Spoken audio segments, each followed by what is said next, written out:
The sky above Velros Prime burned red with fire and death. Explosions lit up the darkness every few seconds, painting the broken fortress walls in shades of orange and crimson. Sergeant Tamin pressed his back against the cold metal barrier, feeling the vibrations of another plasma blast hitting somewhere close, too close. His radio crackled with static before a voice broke through. "Sergeant, they're coming again from the east side. At least 50 this time." Tamin wiped the blood and dirt from his face and checked his rifle. The power cell showed only 30% remaining. He had been fighting for 18 hours straight without rest. His body screamed for sleep, for water, for anything other than more combat, but the enemy would not wait for him to feel better. "Hold your positions," he said into the radio, trying to keep his voice steady. "Do not waste ammunition. Wait until they reach the markers." Around him, 11 other human soldiers prepared for another wave of attacks. They were all that remained of the original platoon of 43. The Krell Dominion had sent hundreds of warriors to take the Celestial Gate Fortress, and somehow, these 12 humans still stood in their way. The Krell were not like humans. They stood nearly 8 feet tall with thick armor-like skin that could stop regular bullets. Their forearms each held weapons that could punch through steel walls. Their eyes glowed yellow in the dark, and they feared nothing. They had conquered 17 star systems in the past decade. Everyone in the galaxy knew that when the Krell came, you either surrendered or died, but they had not fought humans before. Not really. Humanity was new to the galactic community, and most aliens thought they were weak. Soft bodies, no natural armor, no claws or fangs. What could they possibly do against real warriors? Tamin smiled grimly as he watched the Krell forces gathering in the darkness beyond the fortress walls. They were about to find out. "Remember the plan," he whispered into the radio. "Make them think we are everywhere at once." The first Krell warrior appeared at the breach in the eastern wall. Then another. Then 20 more. They moved with confidence, certain of their victory. After all, they had already killed so many humans today. What were 12 more? Tamin waited. His finger rested on the trigger, but he did not fire. Not yet. Let them come closer. Let them feel safe. The Krell advanced into the fortress courtyard, their weapons raised, their yellow eyes scanning for targets. They saw nothing. The courtyard appeared empty. Some of them began to relax, thinking the humans had finally fled. That was when Tamin triggered the trap. The courtyard erupted in chaos. Old human technology, things the Krell had dismissed as primitive and useless, suddenly activated all at once. Motion sensors started blaring alarms in random patterns. Speakers hidden in the walls played recordings of gunfire and human voices shouting orders. Lights flashed on and off, creating confusing shadows everywhere. The Krell warriors spun around, trying to find the source of the attacks. They fired their weapons at shadows and echoes.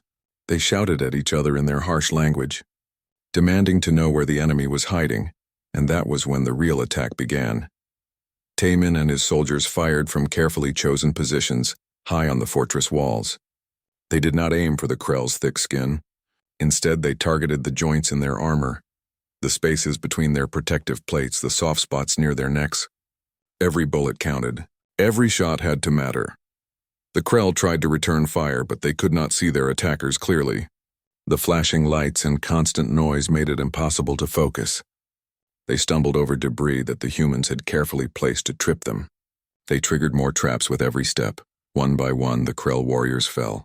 Not quickly, not easily, but they fell. The Krell commander watched from a distance, his yellow eyes narrowing with confusion and anger. How were these weak humans doing this? Where did they get such tactics? The Krell had fought thousands of battles across the galaxy. They had crushed armies 10 times this size. But somehow, these 12 humans were making them look like fools. Tamin knew the truth, though. He knew that every victory cost them dearly. 2 more of his soldiers had been hit during the counterattack. One was dead. The other would not make it through the night without medical help they did not have. His own left shoulder burned with pain from a plasma graze he had received hours ago. He could barely lift his arm anymore, but they had to keep fighting. Because if they fell, the Krell would take the Celestial Gate. And if the Krell took the gate, they could move their fleet through the system unopposed. Millions of lives depended on 12 exhausted, wounded humans holding this broken fortress for just a little longer. "Sergeant," another voice crackled over the radio. "How long until reinforcements arrive?" Tamin looked at his tactical display. The Coalition fleet was still 3 hours away. 3 hours. They had been told to hold for 6 hours when this started. That was 18 hours ago, soon, he lied. Just keep fighting. The night dragged on with brutal slowness. Wave after wave of Krell warriors attacked the fortress. Each time, Taman and his remaining soldiers found new ways to confuse, delay, and hurt the enemy. They used every trick, every advantage, every piece of knowledge about terrain and tactics that humans had learned in their thousands of years of warfare on Earth. The Krell had superior strength and technology. But humans had something else. They had the desperate creativity that came from being the underdog. They had the stubborn refusal to give up even when logic said they should. They had the ability to look at a hopeless situation and find a way to make it slightly less hopeless. As dawn began to break over Velros Prime, the Krell commander finally made a decision that shocked everyone. He ordered his warriors to retreat. His yellow eyes stared at the fortress where those 12 humans still fought, still breathed, still defied him. He had lost over 100 warriors trying to take this one small fortress from 12 humans. His reputation would be destroyed if this continued. Better to withdraw and claim there was no strategic value in the position. When the coalition reinforcements finally arrived 3 hours later, they found Taman standing at the breach in the eastern wall. 9 of his soldiers remained alive. The fortress courtyard was filled with Krell bodies and broken weapons.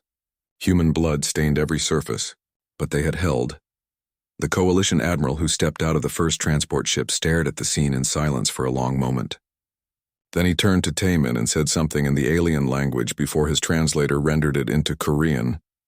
"What you have done here today will be remembered for generations. The Council wishes to honor you as a champion of the coalition. You have earned the right to choose any reward you desire." Taman barely heard the words. His legs finally gave out and he collapsed to his knees.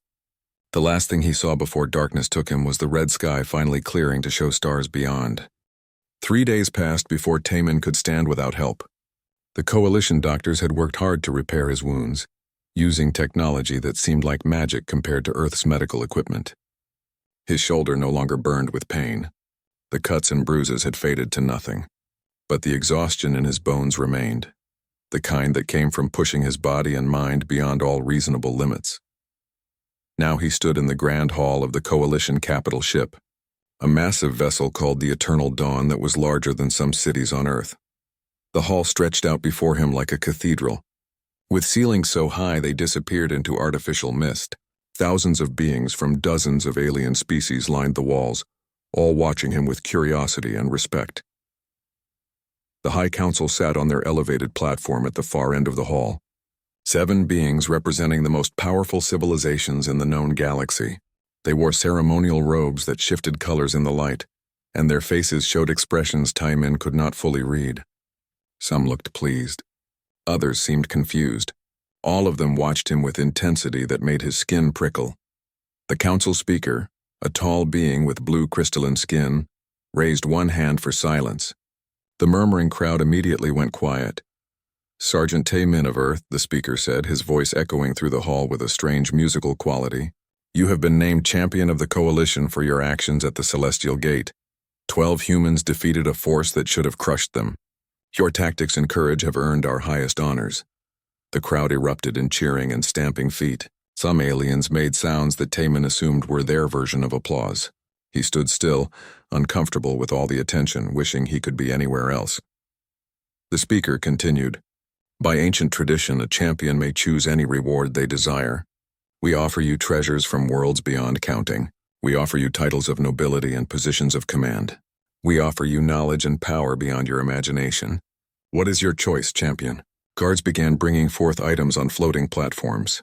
Taman saw weapons that glowed with energy, crystals that contained compressed stars, data drives holding the collected wisdom of civilizations millions of years old. Each item was worth more money than most humans would see in a lifetime. Then another group was brought forward. Warriors and beauties from across the galaxy, each one exceptional in their own way. There was a female Krell warrior who had never lost a battle, a scientist from the crystal worlds who had discovered 3 new laws of physics, a prince from the water kingdoms whose scales sparkled like diamonds. Taman looked at all of them and felt nothing but discomfort. He did not want treasures. He did not want power or titles. He just wanted to go home, to see his family, to sleep in his own bed without dreaming of explosions and death. Champion, the speaker prompted. You must choose. It is tradition. Taman opened his mouth to politely decline everything, to explain that he had only done his duty and needed no reward. But then something caught his eye. At the far edge of the hall near the servants' entrance, he saw her. She was human, which was unusual enough in this place. But what drew his attention was how she moved. She carried a pitcher of water, walking between the alien dignitaries to refill their cups, and she kept her eyes down like she wanted to disappear into the floor. Her clothes were plain gray, loose and shapeless. Her black hair hung limp around a pale face that looked like it had not seen sunlight in months. She stumbled slightly as she walked, nearly dropping the pitcher. Two other servants, both aliens, laughed at her quietly. One said something Taman could not hear, but the contempt in the alien's voice was clear enough. The woman recovered her balance and continued serving, her movements careful and precise despite her obvious weakness. But Taman saw something in the way she held herself, something familiar. It was in the set of her shoulders, the way her eyes quickly scanned the room even while looking down, the controlled breathing of someone managing pain. He had seen that posture before, in soldiers trying to hide injuries, in prisoners of war who had endured things that broke lesser people, in survivors who refused to quit, no matter how much their bodies screamed at them to stop. The council speaker was growing impatient. Champion Taman, we await your choice. Please, select from the offerings before you. Taman ignored the treasures and the warriors and the titles. He raised his hand and pointed across the hall, directly at the woman with the water pitcher. Her, he said clearly. I choose her. The entire hall fell silent. It was the kind of silence that pressed against the ears, heavy with shock and confusion. Even the council members looked stunned, leaning forward in their seats to make sure they had heard correctly. The woman froze, the pitcher trembling in her hands. Her gray eyes went wide, and for just a moment Taman saw something flash in them. Fear, yes, but also something else. Recognition, perhaps. Or warning. The council speaker found his voice first. Champion, perhaps you did not understand. That is merely a servant. She has no skills, no status, no value. She has been with us only 6 months, working in the lowest positions. Are you certain this is your choice? I am certain, Taman said firmly. Murmurs rippled through the crowd. Some aliens laughed outright, the sound harsh and mocking. Others simply shook their heads, clearly thinking the human champion was either insane or stupid. To choose a weak, sick servant over treasures and power? What kind of fool made such a decision? One council member, a being that looked like a floating mass of tentacles, spoke up. This is highly irregular. The champion's reward should reflect the glory of his victory. This woman reflects nothing but mediocrity. Taman felt anger stir in his chest, but he kept his voice level. You said I could choose any reward I desire. I have made my choice. Unless the council's word means nothing? That stopped the arguments immediately. The council could not go back on their public promise without losing face in front of thousands of witnesses. The speaker looked frustrated but nodded slowly. Very well. The woman is yours. Her service contract is transferred to your custody. You may do with her as you wish. Guards moved to collect the woman. She set down the pitcher carefully and walked toward Taman on shaking legs. As she got closer, he could see more details.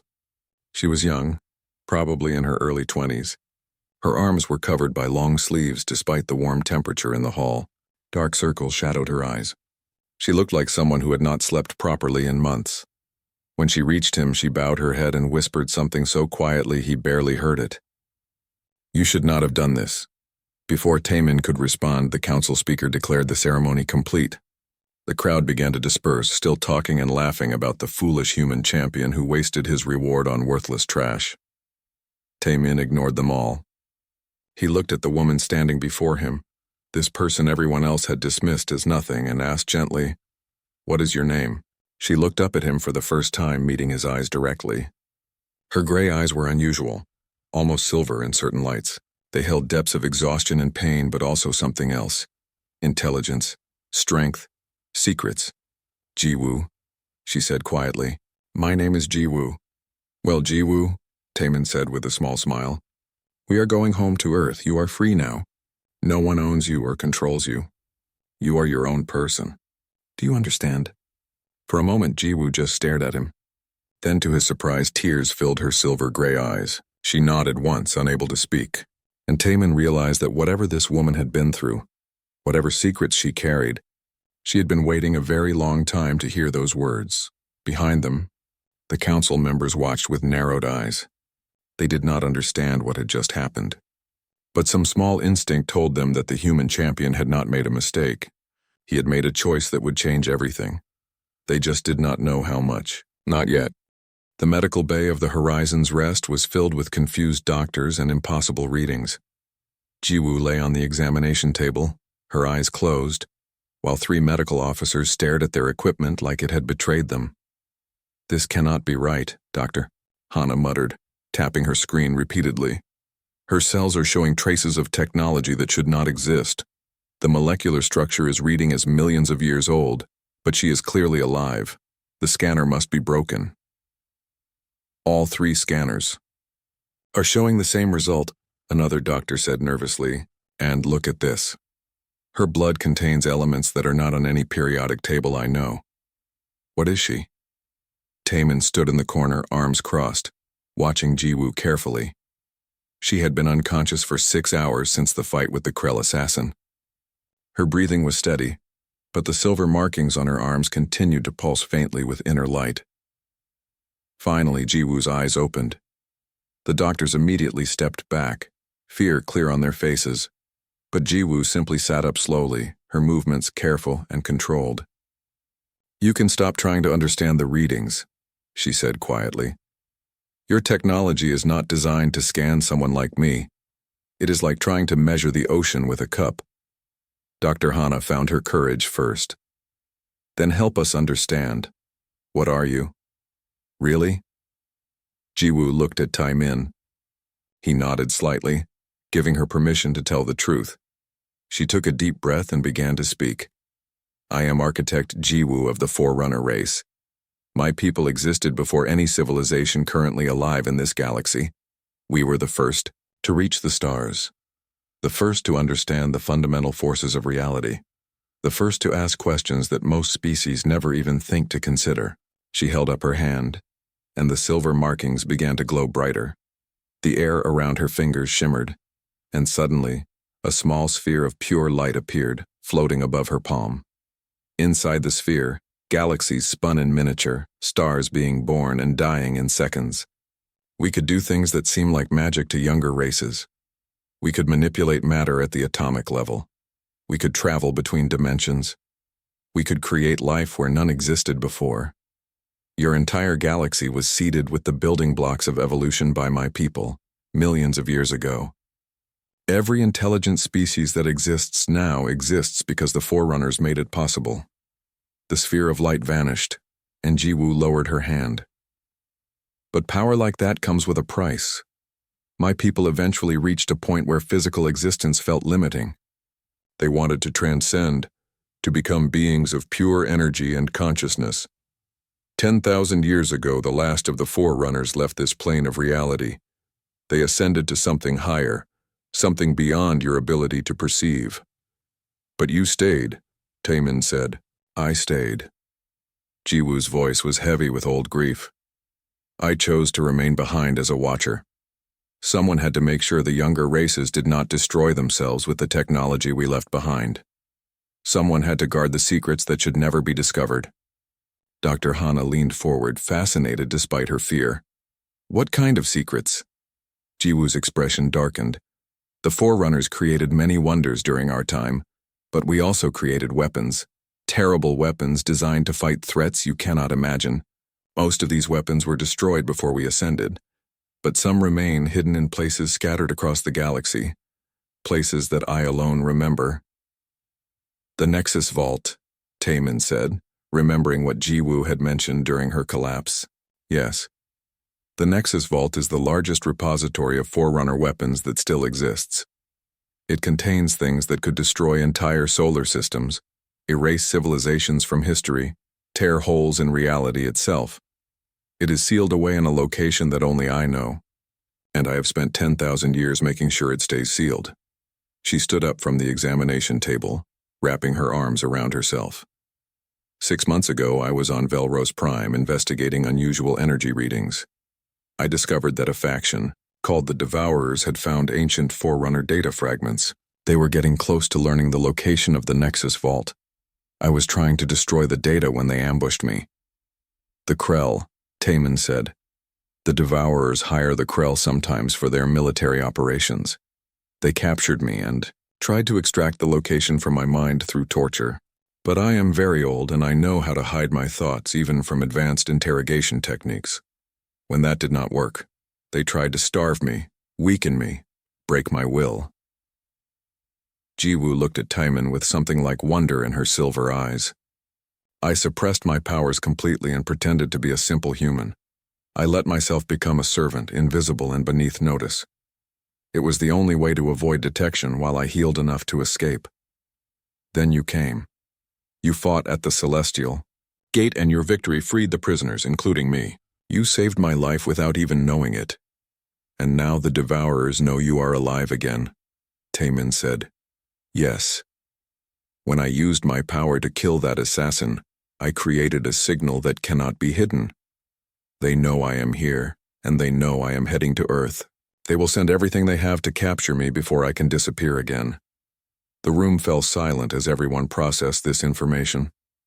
Dr. Hana looked like her entire understanding of the universe had just been shattered. The other medical staff were backing toward the door, clearly wanting to be anywhere else. Taemin, however, remained calm. How long do we have? Days, maybe hours, Jiwoo admitted. The Devourers have ships faster than this vessel. They could intercept us before we reach Earth. Then we prepare for a fight. You do not understand, Jiwoo said urgently. The Devourers are not like the Krell. They have technology stolen from dozens of extinct civilizations. They have weapons that can crack planets. If they catch us in open space, this ship and everyone on it will be destroyed in seconds. You cannot fight them. Taemin smiled grimly. You have been away from the universe for a long time, Jiwoo. You do not know what humans can do when they are cornered. We survived the Krell at the Celestial Gate. We will survive this too. That was different. That was 12 humans against 300 Krell. This is one small transport ship against a fleet designed to hunt beings like me. The mathematics are impossible. Impossible is just a word, Taemin said, and humans are very good at doing impossible things. He turned to Dr. Hana. Send a priority message to Earth Command. Tell them we are coming in hot and we need everything they can send to meet us. Full military escort, planetary defenses on high alert, everything. Dr. Hana nodded shakily and hurried to the communications station. Taemin looked back at Jiwoo. You said using your powers burns through your mortal form. How much do you have left? Jiwoo hesitated, then answered honestly. If I do not use my abilities again, perhaps a year. Every time I use them, I lose months. If I use them at full power, I might have weeks. Then we need to make sure you do not have to use them at full power, Taemin said firmly. You are not alone anymore, Jiwoo. You have been carrying this burden by yourself for 10,000 years. That ends now. Let others help you. Jiwoo stared at him, and for a moment her ancient eyes looked young and vulnerable. Why? Why are you doing this? You know what I am now. You know the danger I bring. Most people would abandon me to save themselves. Taemin stepped closer, meeting her gaze steadily. Because you are a person, not a weapon. Because you have spent 10,000 years sacrificing everything to protect people who do not even know you exist. Because someone needs to stand with you for a change. He placed a hand gently on her shoulder. And because I made you a promise. I told you that you were free, that you were your own person. I keep my promises. For the first time in centuries, tears filled Jiwoo's eyes. Not tears of pain or sadness, but tears of gratitude and relief. She had been alone for so long, carrying the weight of an entire galaxy's safety on her shoulders. The idea that someone was willing to share that burden, even knowing the cost, was almost too much to bear. You are going to get yourself killed, she whispered. Maybe, Taemin agreed, but we all die eventually. Might as well die doing something that matters. The ship's alarms suddenly blared, cutting through the moment. A voice came over the intercom, tight with panic. Captain to all stations. We have multiple contacts emerging from slipspace. 30 vessels unknown class moving to intercept. They are not responding to any hails. Taemin and Jiwoo exchanged a look. The Devourers had arrived faster than expected. The hunt had caught up to them, and Earth was still 3 days away at maximum speed. So much for having time to prepare, Taemin muttered. He looked at Jiwoo seriously. Can this ship survive long enough to reach Earth if you help protect it? Jiwoo closed her eyes, calculating odds and possibilities. Maybe. But it will cost me months of life. Possibly more. Your choice, Taemin said. I will not force you to sacrifice yourself. But if you are willing, we have a chance. Jiwoo opened her eyes, and they glowed with silver fire.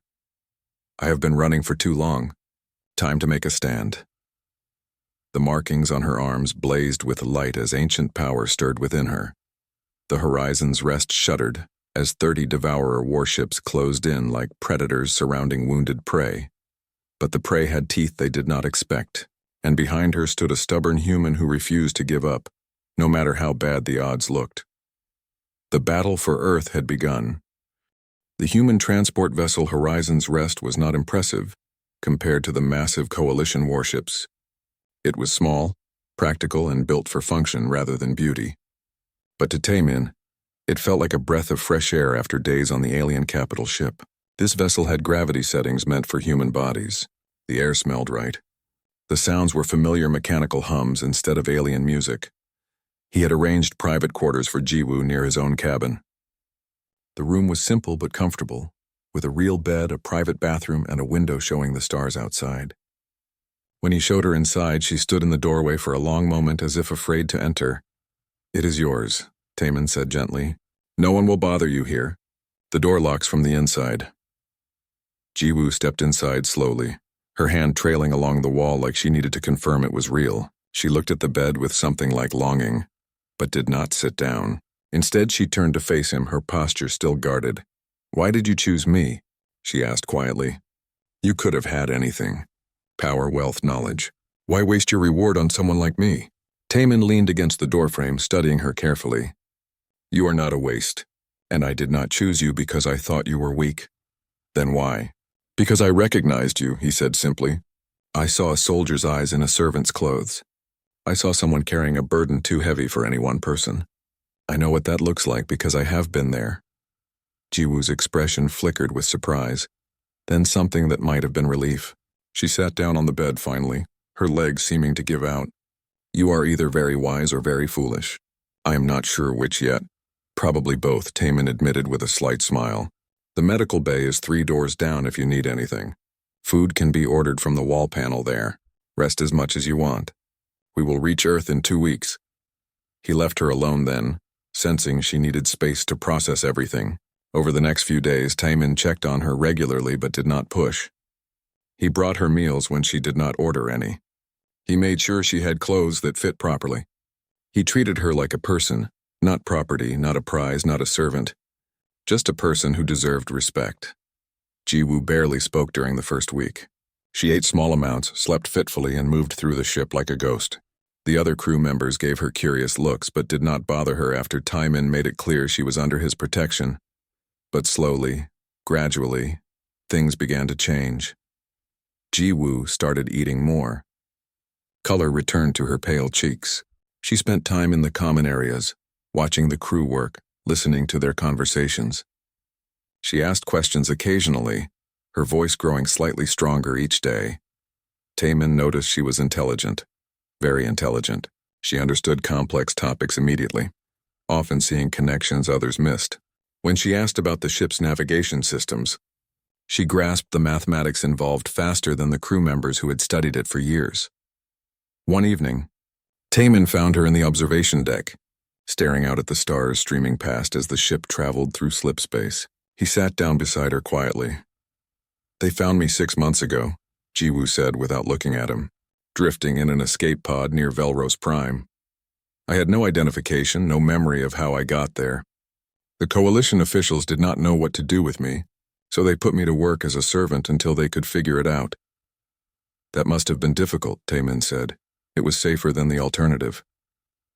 Her gray eyes reflected the starlight outside. Sometimes being invisible is the best protection. Taemin wanted to ask what she was hiding from, but he sensed she was not ready to share that yet. Instead, they sat in comfortable silence, two people who understood that some stories took time to tell. The turning point came during the second week of their journey. Taemin was reviewing tactical reports in his cabin when the ship's alarm suddenly blared. Red emergency lights flooded the corridors. His training kicked in immediately and he grabbed his weapon, rushing toward the bridge. The captain's voice came over the intercom, tight with tension. "Intruder alert. Repeat, we have an intruder on board. All personnel to defensive positions." Taemin's blood ran cold. They were in the middle of empty space, days from any station or planet. How could there be an intruder? Unless someone had smuggled themselves aboard before they left the coalition ship. He ran toward Jiwoo's quarters, fear gripping his chest. If someone was after her, if the Krell had sent an assassin. He reached her door and found it already open. His heart sank. But then he heard sounds of struggle from inside his own cabin next door. He burst through the door with his weapon raised. What he saw made no sense. A Krell warrior stood in his cabin, somehow having bypassed all the ship's security. The alien was huge, nearly filling the small space with weapons drawn and murder in his yellow eyes. But he was not alone. Jiwoo was there, and she was fighting him. Her movements were impossible. She was a blur of motion, dodging attacks that should have killed her, striking back with precision that defied belief. Her hands moved like weapons themselves, finding pressure points and weak spots with surgical accuracy. The Krell warrior, trained in combat his entire life, could not touch her. Taemin stood frozen in shock, watching this small, supposedly weak woman dismantle a Krell assassin with her bare hands. It lasted maybe 30 seconds. Then Jiwoo struck one final blow to the warrior's neck and the massive alien crashed to the floor, dead before he hit the ground. Jiwoo stood over the body, breathing hard. Her long sleeves had torn during the fight, revealing her arms underneath. Taemin saw strange markings there, symbols that seemed to glow faintly silver in the dim light. They looked like circuits, like technology embedded in her skin, but also organic, alive. Then Jiwoo's legs gave out. She collapsed to her knees and the silver glow in her eyes faded. She looked at Taemin with an expression of despair and resignation. "They found me," she whispered. "I used too much power. They will know where I am now." Taemin lowered his weapon and moved to her side, helping her sit against the wall. Up close, he could see the markings on her arms more clearly. They were beautiful and terrifying at the same time, like art created by a civilization far beyond human understanding. "Who are you really?" he asked quietly, though he already knew the answer would change everything. Jiwoo closed her eyes, exhausted beyond measure. "My name is Jiwoo." That part was true. "But I am not what you think. I am not human. I have never been human." "Then what are you?" She opened her eyes again, and for a moment they glowed pure silver, like stars compressed into human form. "I am the last of the Forerunners, the first people who walked among the stars, millions of years before your species learned to speak. I am an architect of reality, a shaper of worlds, a being you would call a god." She laughed bitterly, the sound hollow. "And right now I am also dying. Using my power burns through this mortal form. Every time I fight, every time I use what I am, I lose more of myself.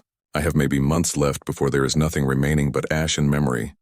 Taemin processed this information, his mind reeling. But he did not back away. He did not show fear or disgust. Instead, he asked the most practical question he could think of. "Who are they?" "The ones hunting you." "The Devourers," Jiwoo said tiredly. "A faction that seeks Forerunner technology for their own purposes. They have been hunting me for decades. The Krell work for them sometimes. This assassin was just the first. More will come." She looked at him with genuine regret. "I am sorry, Taemin. You saved me without knowing what you were getting into. You should leave me at the next station. Forget you ever met me, because staying near me will only bring you death." Taemin sat down beside her, completely calm despite everything he had just learned. He looked at the dead Krell assassin, then at the glowing marks on Jiwoo's arms, then at her exhausted face. "No," he said simply. "No?" Jiwoo repeated, confused. "I did not choose you because I thought you were weak. I chose you because I knew you were strong. That has not changed." He met her silver eyes without flinching. "Whatever comes next, we face it together. That is what soldiers do. For the first time since he had met her, Jiwoo smiled. It was a small, fragile thing, but real. "You are definitely foolish," she said softly. "But thank you." Outside the cabin, the stars continued streaming past as the horizon's rest carried them toward Earth.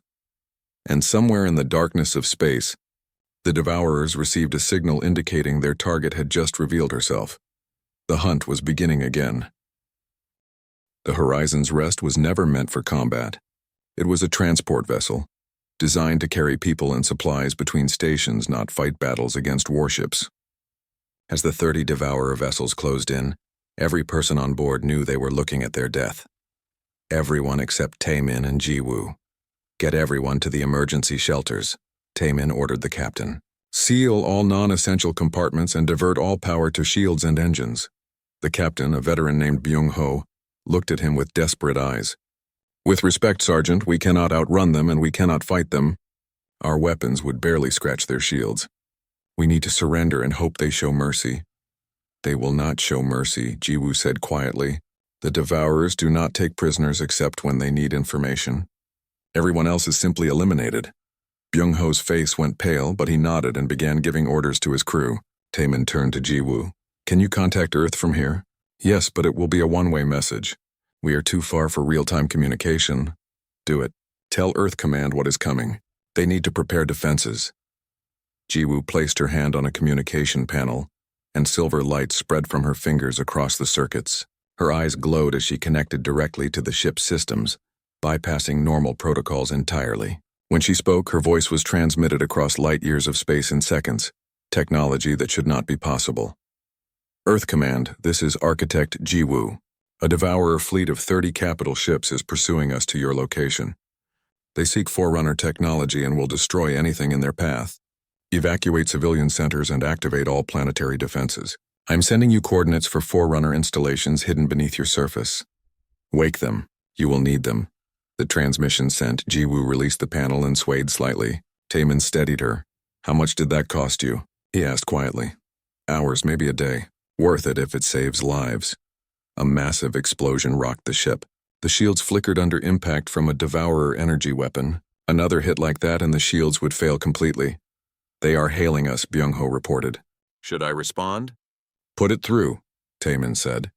The communication screen lit up with an image that made everyone on the bridge step back. The being that appeared was not like any alien they had seen before. He was vaguely humanoid, but wrong in every detail. His skin shifted like smoke, never quite solid.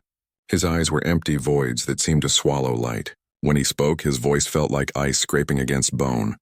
"Architect Jiwoo, how long has it been? 2 decades since our last encounter? You have led us on quite a chase." Jiwoo's expression hardened. "Void Speaker Karn, I should have known you would be behind this. Still clinging to power after all these centuries?" The being laughed, a sound that made everyone's skin crawl. "Power is all that matters in the end, little architect. Your people learned that too late, choosing transcendence over dominion. Such a waste. What do you want, Karn?" "You know what I want. The location of the Nexus Vault. Give it to me willingly and I will let your human pets live. Refuse and I will tear it from your dying mind while they watch." "I will never give you that information." Karn's smile was a terrible thing. "We shall see. You are weak now, Jiwoo. I can sense it. You have been suppressing your power for too long, and now your mortal form is breaking down. How much do you have left? Months, weeks? Use your abilities to fight me and you burn yourself out faster. Do nothing and I capture you. Either way I win." The transmission cut off. Immediately, the Devourer ships began firing in coordinated patterns. The Horizon's Rest's shields dropped to 40% in seconds. "We cannot take much more of this," Byung-ho shouted over the alarms. "Shields will fail in 2 minutes." Jiwoo closed her eyes, and when they opened again, they burned with silver fire. "Get everyone to the shelters, now." "What are you doing?" Taemin asked. "Something I swore I would never do again. Using my full power. It will cost me months of life, maybe more. But it is the only way to keep everyone alive long enough to reach Earth." "Then do it," Taemin said without hesitation. "We will deal with the consequences later." Jiwoo walked to the center of the bridge. The markings on her arms spread across her entire body, covering her skin in glowing silver patterns that looked like circuit boards designed by gods. She raised her hands and reality itself began to bend around her. Outside the ship, space twisted.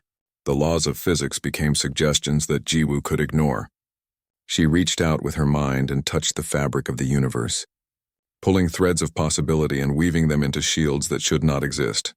The Devourer weapons struck again, but this time their energy simply vanished, absorbed into barriers made of compressed space-time. The horizon's rest stopped shaking. The alarms went silent. Karn's voice came over the communications again, furious now. Impossible. You should not have enough power left for that. Jiwoo did not respond. She was focused entirely on maintaining the impossible shields while also reaching ahead to Earth, using what remained of the ancient Forerunner installations buried there. Her consciousness spread across light years, touching systems that had been dormant for millions of years. Beneath Seoul, South Korea, ancient machinery stirred. Constructs built before humans existed began to wake, responding to Jiwoo's command. Similar installations activated beneath oceans, inside mountains, in places humans had never explored. On Earth, alarms blared across every military installation. Generals and admirals stared at their screens in confusion as massive energy signatures appeared out of nowhere. Things were rising from the depths, built of materials that did not match any known element. In Earth Command headquarters, Admiral Park received Jiwoo's message. He listened once, then immediately began issuing orders. This is not a drill. All forces to battle stations. Evacuate cities within 100 kilometers of the energy signatures. Call up every reserve unit. Contact our allies in the coalition. And someone tell me what those things rising from the ocean are. Back on the horizon's rest, Jiwoo was trembling with effort. Maintaining the shields while waking the sentinels across light years was burning through her life force like fire through paper. Silver light was leaking from her eyes, her mouth, the marks on her skin. She was literally coming apart at the seams. Taemin stood beside her, ready to catch her if she fell. How much longer? 2 days to Earth, Jiwoo gasped. I can hold the shields for 1 day, maybe slightly more. Then the Devourers will break through. 1 day is enough, Taemin said firmly. Earth will be ready. The Devourer fleet continued firing, pouring more and more energy into breaking Jiwoo's shields. Karn was screaming orders at his ships, fury making his smoky form flicker and pulse. He had not expected this much resistance. He had not expected Jiwoo to sacrifice herself so readily for these primitive humans. 24 hours passed in a blur of constant battle. Jiwoo stood like a statue on the bridge, her entire body glowing, her consciousness stretched to breaking point. She did not eat. She did not sleep. She simply held the shields and guided the ship, using every fragment of power she had left. Taemin stayed with her the entire time, talking to her quietly, keeping her grounded in reality. When her focus wavered, he pulled her back. When she started to collapse, he held her up. He had no powers, no special abilities, but he could give her something to anchor to, a reason to keep fighting. Finally, Earth appeared ahead of them, but so did the Devourer fleet, having followed them every step of the way. And Earth was not as ready as they hoped. The planetary defenses activated, firing at the approaching enemies. But the Devourers simply destroyed them with contemptuous ease. Their shields were too strong, their weapons too advanced. Then the Sentinels arrived. They rose from oceans and mountains like ancient gods awakening. Massive constructs of living metal, each one the size of a city block. They had been sleeping for millions of years, waiting for Jiwoo's command. Now they moved with purpose, their weapons charging with energy that made the Devourer ships look primitive by comparison. The Sentinels fired. Space lit up with beams of pure destruction. The Devourer ships' shields meant nothing. Their armor was like paper. In seconds, 5 of their warships simply ceased to exist, erased from reality by weapons that rewrote the laws of physics. Karn's scream of rage echoed across all frequencies. Fall back! Regroup at the outer markers! The Devourer fleet retreated, moving away from Earth and the terrifying Sentinels. They were not destroyed, just pushed back. But it was enough. Jiwoo finally released her power and collapsed into Taemin's arms. Her skin was pale, almost translucent. The silver markings had faded to barely visible lines. She looked like she had aged decades in a single day. Did we win? She whispered. We survived, Taemin said, holding her gently. That is enough for now. But even as the horizon's rest limped into Earth orbit, everyone knew this was not over. Karn's final transmission came through, his voice cold with promise. You have revealed yourself, Architect. You have shown the galaxy where you are hiding. Now the real hunt begins. We will find the Nexus Vault with or without you, and when we do, your precious humans will burn along with everything else." The transmission ended. Jiwoo closed her eyes, exhaustion and despair washing over her. She had bought Earth time, but at what cost? She could feel her life slipping away. Months or even years lost into the Forerunner installation beneath Seoul was a place of impossible architecture. Walls curved in directions that human eyes struggled to follow. Lights floated without source, illuminating rooms that seemed both ancient and newly created. The air hummed with energy that made everyone's hair stand on end. Jiwoo lay in the center of what might have been a medical chamber, though it looked nothing like human medical equipment. Flowing metal surrounded her like liquid silver, constantly scanning, measuring, trying to understand what was happening to her body. The diagnosis was worse than anyone expected. Dr. Hana stood beside Taimin, looking at readings she barely understood. Her cellular structure is breaking down at an accelerating rate. The energy she used defending the ship burned through years of her life force. At this rate, she has 2 weeks. Maybe 3 if she is lucky. Can you stop it? Taimin asked, his voice carefully controlled. Stop it? I cannot even fully understand it. She is not human. Her biology operates on principles that do not match anything in our medical knowledge. Dr. Hana's frustration was clear. It is like she is a star burning itself out from the inside. Taimin walked closer to Jiwoo's resting place. She was awake but weak, her silver eyes dimmed to almost gray. When she saw him, she managed a small smile. Do not look so worried, she said softly. I knew the cost when I made the choice. I have lived 11,000 years. That is more than most beings get. That does not make it acceptable, Taimin replied. He sat down beside her, taking her hand carefully. It felt fragile, like paper that might tear if he held too tight. Tell me something, Jiwoo said. In all your years of fighting, did you ever meet someone who made you think about what comes after the war? Taimin considered the question. No, soldiers do not usually plan that far ahead. We focus on surviving today and maybe tomorrow. The distant future feels like a luxury we cannot afford. I understand that feeling, Jiwoo said. I have spent 10,000 years living only in the present, never thinking about my own future. Always watching over others, never considering what I wanted for myself. Now that I have finally found something worth living for, I am running out of time. Before Taimin could respond, Dr. Hana called out urgently, Sergeant, you need to see this. She was standing over a holographic display showing streams of Forerunner data. I have been analyzing the installation's medical records. There is something here about a procedure, a way to stabilize a Forerunner's life force. It is theoretical, never tested, but it might work. Jiwoo tried to sit up, wincing with pain. What kind of procedure?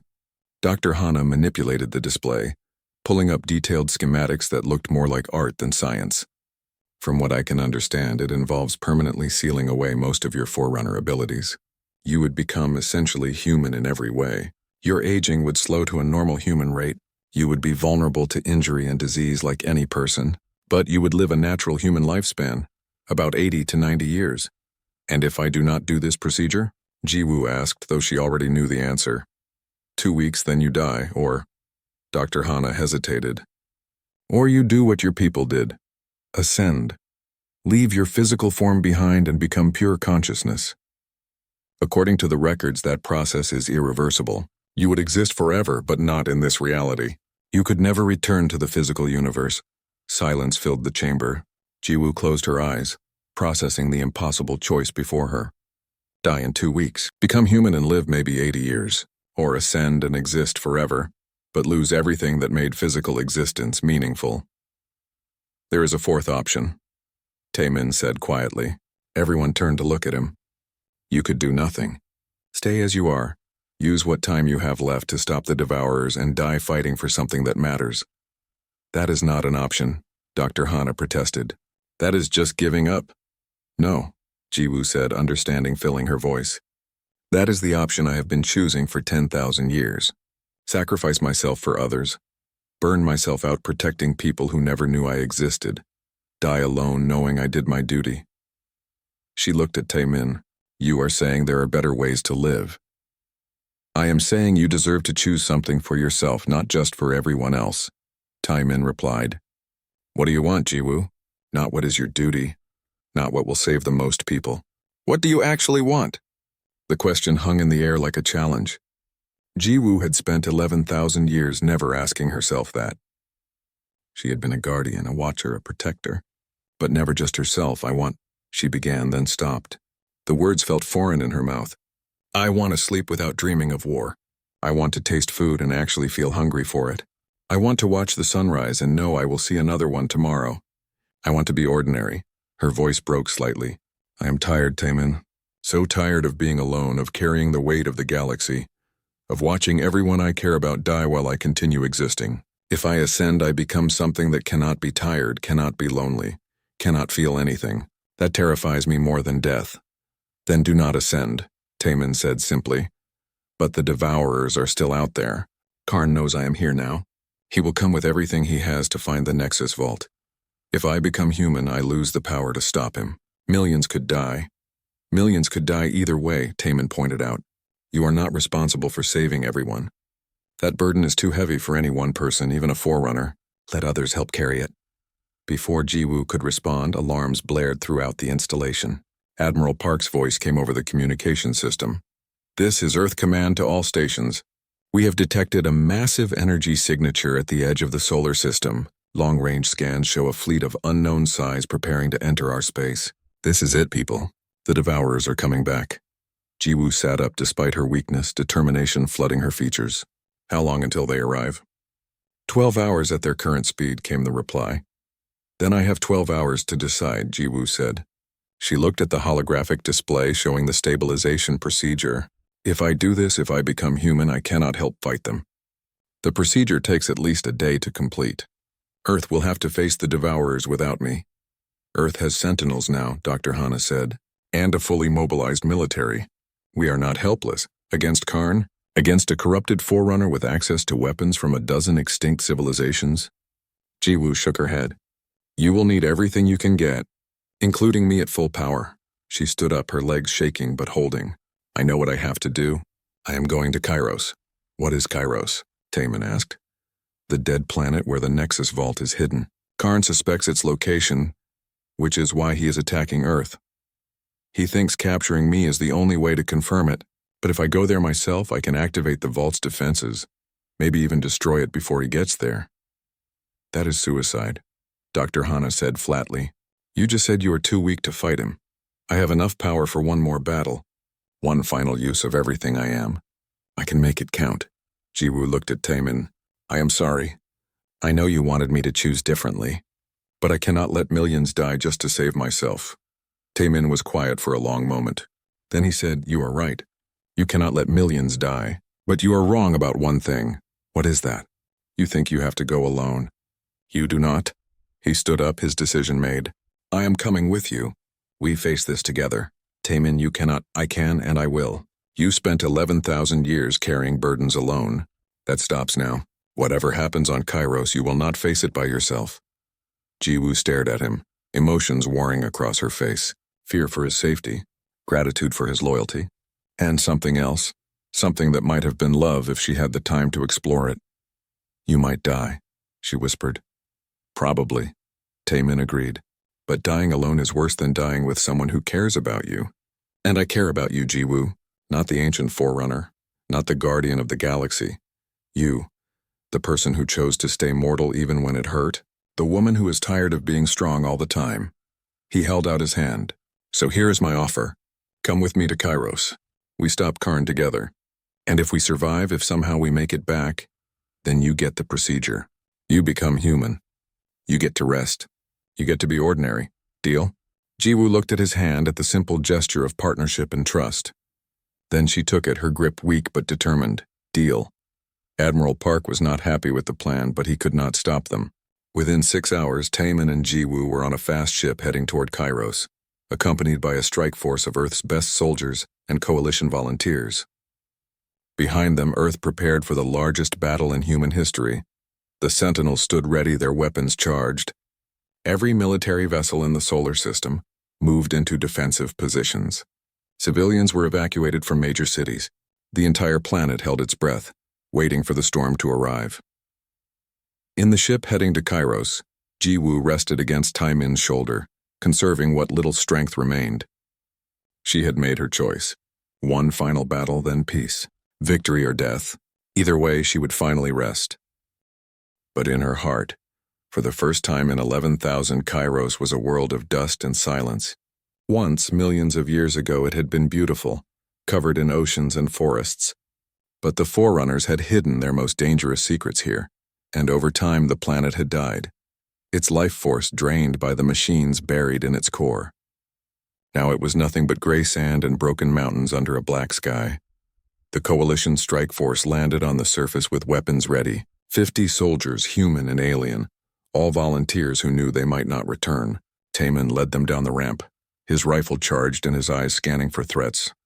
"The vault entrance is 10 kilometers north," Jiwoo said, her voice weak but steady. She had spent most of the journey resting, trying to conserve what little power remained. "But Karn is already here. I can sense his presence. He has been trying to break through the vault's defenses."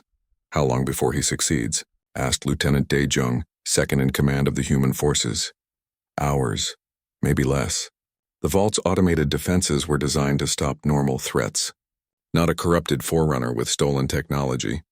They moved across the dead landscape, boots crunching on sand that had not known rain for millions of years. The sky above showed no stars, just the blackness of empty space. It felt like walking through a tomb. The Nexus vault revealed itself slowly. At first it looked like a natural mountain.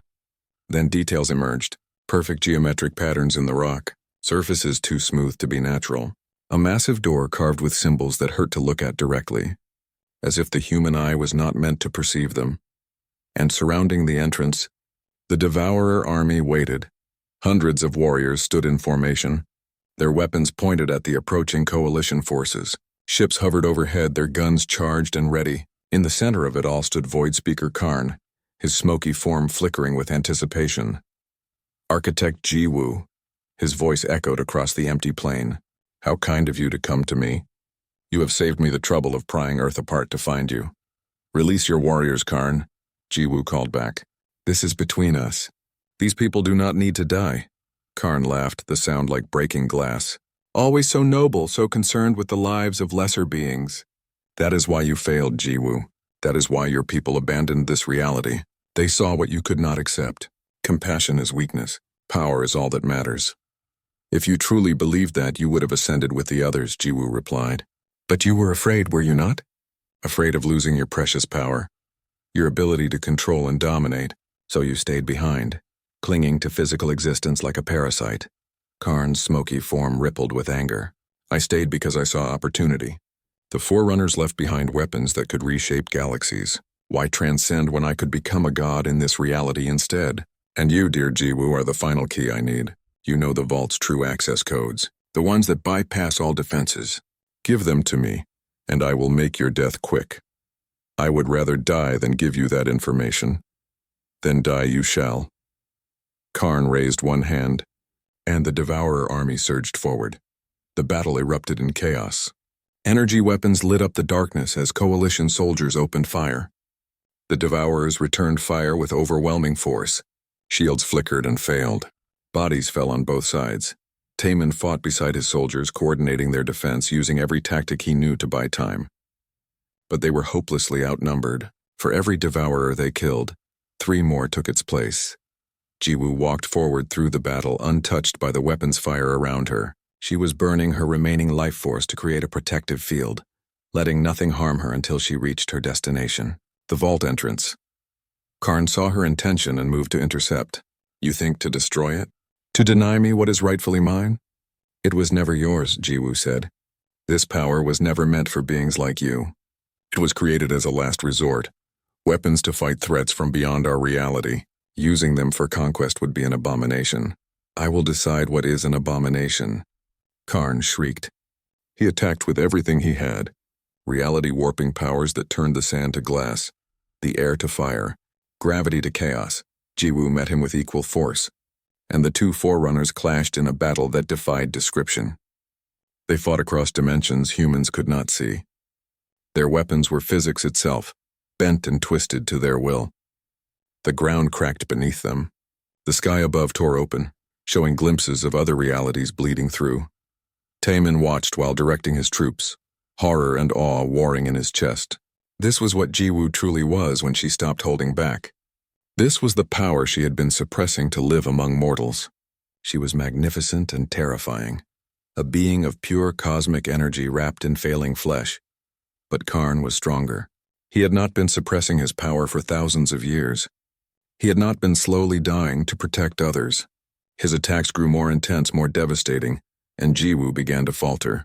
"You are too weak," Karn gloated. "All that time pretending to be mortal has made you soft. You cannot defeat me." Jiwoo fell to one knee, her silver light dimming. Blood ran from her nose, her eyes, her ears. Her body was breaking apart, unable to contain the power she was channeling. "You are right. I cannot defeat you. Not in direct combat. Then you have lost." "No." Jiwoo smiled, and there was something terrible in that smile. "I am not trying to defeat you, Karn. I am keeping you busy." She raised her hand toward the vault entrance, and silver light blazed from her palm. Not an attack, a command. The activation sequence for the vault's self-destruct protocol. Karn's eyes widened in horror. "No, you cannot." "I can and I will. If I cannot keep this power from you, I will make sure no one ever has it. The Nexus Vault ends today." The mountain began to shake. Deep within the core of Kairos, ancient machinery awakened for the final time. The vault's self-destruct was designed to completely erase everything within it, removing all traces of the weapons from reality itself. But the process would take time, and until it finished, the vault's doors remained open. Karn screamed in rage and desperation. He abandoned his attack on Jiwoo and rushed toward the vault entrance, determined to stop the sequence before it completed. Jiwoo tried to stand, to block his path, but her strength was gone. She collapsed, her body finally giving out. She had nothing left. The battle was over for her, but not for Taemin. He ran forward, putting himself between Karn and the vault entrance. His rifle raised, his expression determined. "You want to get inside? You go through me first." Karn looked at him with contempt. "A human? You dare stand against me? I could erase you from existence with a thought." "Maybe," Taemin said calmly. "But that will take time. Even just a second. And right now every second counts." Behind him, more coalition soldiers moved up, forming a line of bodies between Karn and the vault. They knew they could not win. They knew they were going to die. But they stood anyway, because that is what soldiers do. They buy time with their lives. Karn snarled and attacked, his powers lashing out. Soldiers died, their bodies torn apart by forces beyond comprehension. But more filled the gaps, firing their primitive weapons, dying to slow him down even just a few seconds more. Taemin fell as an energy blast caught him in the chest, his armor crumpling like paper. He hit the ground hard, pain flooding his body. But he was still alive, somehow still conscious. Jiwoo saw him fall and found strength she did not know she had. She crawled toward him, leaving a trail of silver blood, her body glowing with the last fragments of her power. She reached him and placed her hand on his chest. "I am sorry. This is going to hurt." Silver light poured from her hand into Taemin's body. She was creating a mortal tether, binding her forerunner essence to his human life force. It was an ancient technique, used only in the direst circumstances, and it would permanently strip away her powers while also healing them both. The silver light spread through Taemin's body, repairing his wounds, but also fundamentally changing him at a cellular level. His life force became the anchor that Jiwoo's consciousness could cling to, transforming her from a being of pure energy into something truly mortal. Karn reached them finally, stepping over the bodies of dead soldiers. He raised his hand to deliver the killing blow, but the vault's self-destruct reached critical mass at that moment. The entire mountain collapsed inward, creating a singularity that began devouring everything nearby.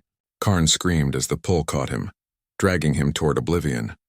He fought against it, using all his power, but he had stayed too long, wasted too much time fighting.